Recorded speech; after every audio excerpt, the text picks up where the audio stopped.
Hello. It's really nice to be here. And I would just like to start with a curiosity. It's not my real question, it's just curiosity.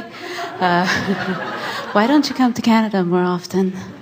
I think you only have 2 dates in Toronto, but it's a big country. And I think she's talking to you.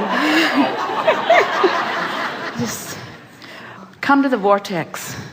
Come to the vortex. There is one in every country. Okay, I'll do that. Okay. And then you will not yearn or long for anything. Oh, it's just curiosity, really. Jerry Esther cannot be everywhere at once. Absolutely. But your vortex is.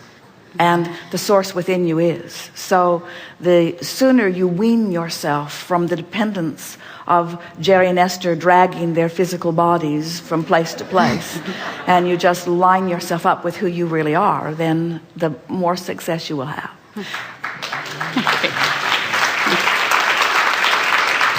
I would just like to reconcile a blissful, chronically happy person with my personality. That's not to say that I'm not chronically happy, but when I picture somebody that's just always blissful, I think of you guys, and I think of my mom, that you're full of energy, and you're always smiling, and you're surrounded by people. But what you're really describing is someone who's aware of vibration, who is alert to emotion, who cares about how they feel, and directs thoughts accordingly. In other words, that's the only way someone can be consistently happy, is by understanding that you have the ability to choose thoughts that lean in the direction of happy. Absolutely, and I do, but I think where I get stuck is that, it's really evident that, say you have me and my mom and we're at a party. My mother's the life of the party, and it's not that I'm not having fun, but I sort of look more like the bodyguard, where I'm I'm always cool, I'm calm, I'm very, I tend to be more private, more introverted, whereas my mom's all over the place. You can be private and introverted and calm and in the vortex. And you don't have to be bouncing off the walls with enthusiasm to be in the vortex. Like the little girl bouncing along, that's not me. I'm just I'm very calm. And let us describe some characteristics of alignment. When you are really in alignment, you are fabulously interested in something. Now, we don't find that bouncing off the wall with enthusiasm. In other words, joy can be overtly offered. There are joyous songs that are full of such rhythm and beat that you can hardly hold your body still when you hear them. But there are joyous songs that fill you that are meditative in nature also. So you get to choose, you get to define who you are. You already have defined who you are, you see. We don't want you to mimic the behavior of others. We want you to get into the vortex and feel your own inspiration. Okay, and that looks the way it looks. It looks however it looks, and it looks different relative to different subjects. Okay. In other words, Esther walked up to a little baby yesterday that she has known only through email, and just laid eyes on this little girl and felt alignment supreme.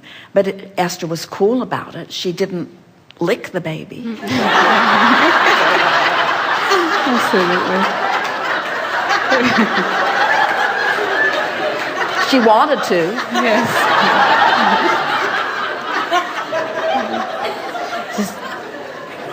I guess that's sometimes I feel myself literally and it's almost like the more excited my mom gets, the calmer I get. It's as if to counterbalance, and I feel myself holding myself my happiness back, because it's just not We're interested calm. in why this conversation is so much about the counterbalance of you and your mother, and not more about the counterbalance of the source within you and you. In other words, it's a pretty normal thing for someone to be born to a parent and to be weighing their behavior and their response to life against the behavior and response to life of the parent. But in the same way that we were teasing about weaning you from the necessity for these gatherings to be in Canada.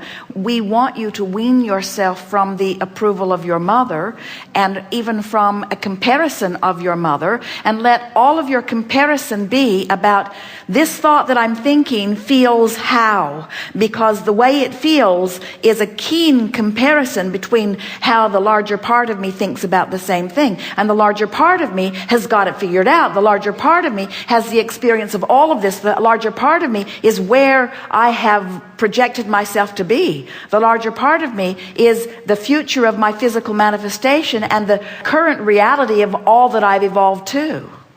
So it doesn't really matter what. I use my mom as an example because we're so different, but I also worry about losing my friends, because if I keep myself at this elevated vibration, some of them won't stick around. That's just it. I don't want them to stick around. I like my friend, like I like, especially my best friend. Like I understand that she doesn't.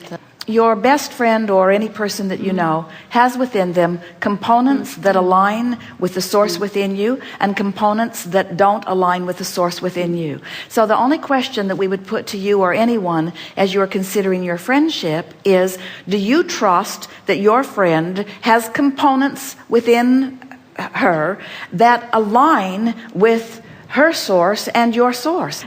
Because what you're actually saying is, I worry, your words, I worry that if I will tune myself out of those lower frequencies and into the higher frequency, the higher meaning non-resistant frequency of the source within me, that my friend won't be there with me. And we want to say to you, your friend has those higher frequencies too.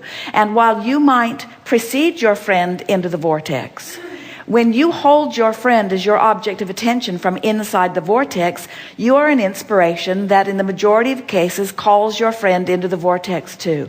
And we got to tell you, friendship in the vortex is way better than friendship not in the vortex. Oh, that's true. Okay. So it would be... next, we wouldn't give up the vortex for any relationship. I know. Yeah, absolutely.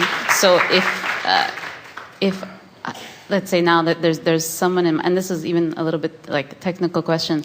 Let's say there's someone in my life that I'm interested, but I don't think he's the one that's in my vortex. Now, do I? I think I know the answer. Then use him for step one experiences to shore up the one who's really in your vortex. Okay. I know that you're not the one, but I think I can use you. I think I can use you for data and sex. No.